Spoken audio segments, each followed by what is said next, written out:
Hello, hello mga kaigan. So ngayon, meron tayong repair no na isang amplifier. So guys, mga kaigan, concert tong amplifier po ay problema niya po ay magpo-protect yung kanyang relay kapag nilakasan yung volume, hindi siya magtuloy-tuloy.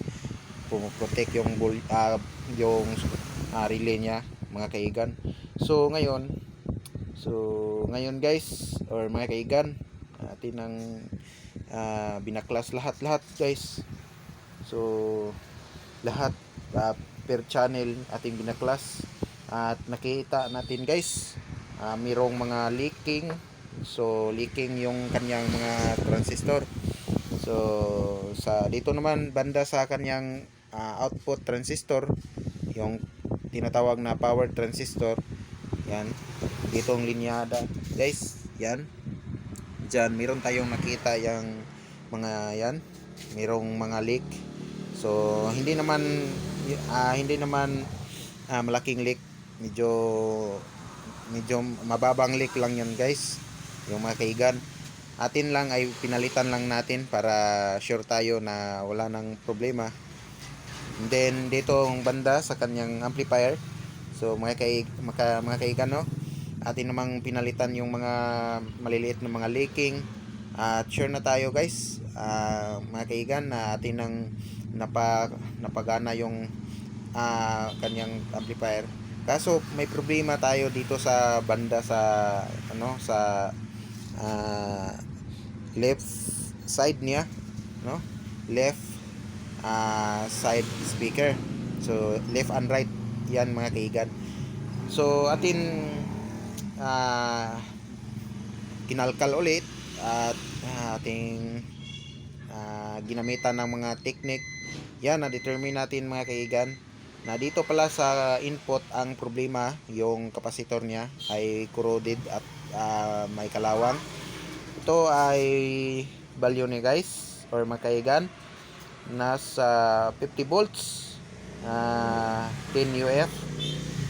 So dito po banda sa input area ng preamp natin. So medyo malabo no. Yan dito. Yan sa likuran no. So tingin ko guys, yan isa yung palang at may taya na yung or may kalawang na yung isa na pa. So ito ay palitan na lang natin no, para hindi na tayo mga problema dito no, hindi tayo bulol-bulol tayo guys. Guys, pasensya na. Okay, so na-test natin mga kaigan na ditong banda lang problema at ating ginamitan ng mga technique para good bias naman to mga kaigan. Lahat magandang bias naman. So bakit hindi pa siya magtunog-tunog? At yon, atin nang na-trace na natin ang sira mga kaigan. So ito ay isang amplifier na concert. So yan ay EB50 EB502B. So problema ay mag-protect yung relay at hindi siya makapagtuloy-tuloy. At ngayon atin ang napagana lahat. Problema naman sa per channel niya sa left channel. Kahapon ay okay naman, may may music naman sa pikas side niya, yung left side. Kaso napaganda na natin lahat at ayaw namang tumunog yung left channel. So ngayon ating kinalkal uli at na-determine naman natin mga kaigan na dito pala sa bandang left input yung problema. So tuloy natin ang ating good work, good job. palitan lang natin ng pamalit yung ating kapasitor para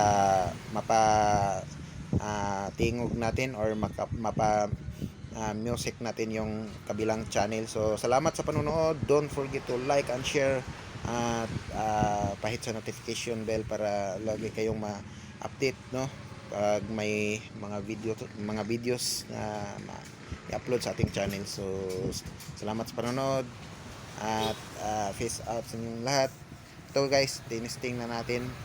Hindi natin matest, no, kay dahil isa lang phone natin at ito yung sample natin sa pag may music, no. So salamat guys, all goods tayo. Okay, bye.